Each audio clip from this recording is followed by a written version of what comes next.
دقايق أنس ومحبة، وجودي إنساني غالي يعمل الواجب. كلماتها أحمد حسن الشامي، إهداء للأصدقاء الغاليين ركن الحاج ومعاذ الحاج والشاعر فريد الشيباني، وإلى أبو مظهر الكميم، وإلى توفيق، وإلى الخال محمد، وإلى عبد الملك طوق، وإلى حمادي، وإلى الدكتور مراد، وإلى إسماعيل، وإلى عز الدين نشد هزام. أداء الفنان كمال هزام. تم التسجيل والمكساج.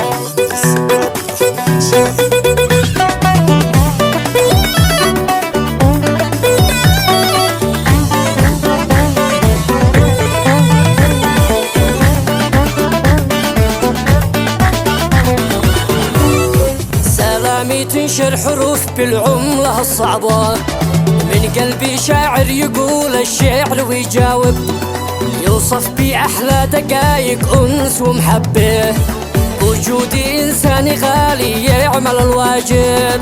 جلسة طرب ضحكة للروح مطلوبة، وجود أبو أمجاد يسوى 100 صاحب، بصوتي فنن مع الإبداع أسلوبه، كمال هزم سكن بالقلب والحاجب.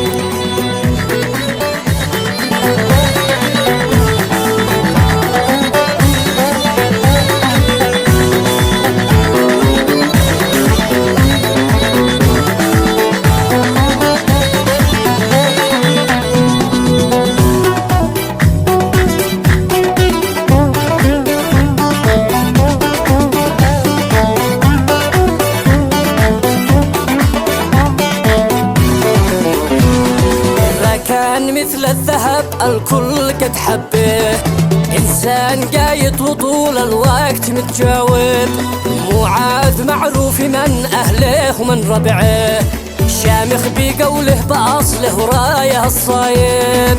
أبو محمد الشامي الوفا ضبعه، ويكتب أبيات شعره بوضع متناسب، فريدي شاعر محنك الشعر له هيبه، الله يديم السعادة والحب متقارب. فريدي إنسان شاعر ويوزن الشيله، أخي صديقي وهو للشعر متناسب، أبو إيلين انحضر إحنا نشرف به، إنساني غالي بقلبي بقوله العاذب، توفيقي غالي عزيز ونرتاح في قربه، مهما وصفته حقيقه نحتاج للكاتب.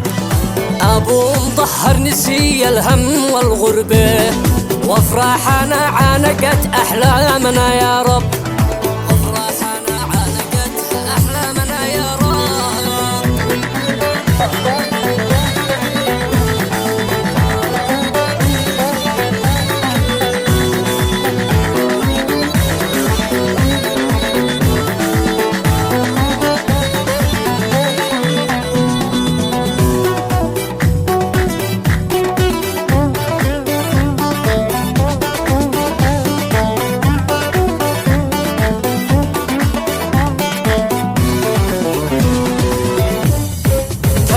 ضيافه وكم ضحكه كم سمره، وجود الخال ابو احمد نرحب به، مراد فيها الوفا مزروع في قلبه، كم يا ضيافه وكم زبجه قد يصحبه، عز الدين متوارث الانشاد من جده، من الطاوله نشيد هزام يا المطلوب، ابو ريم غالي فيها الصوت والهيبه، له قدري عندي ومكانه عطره الطايب، الله يعيد الليالي والجمع والخضره، ويحفظ الشباب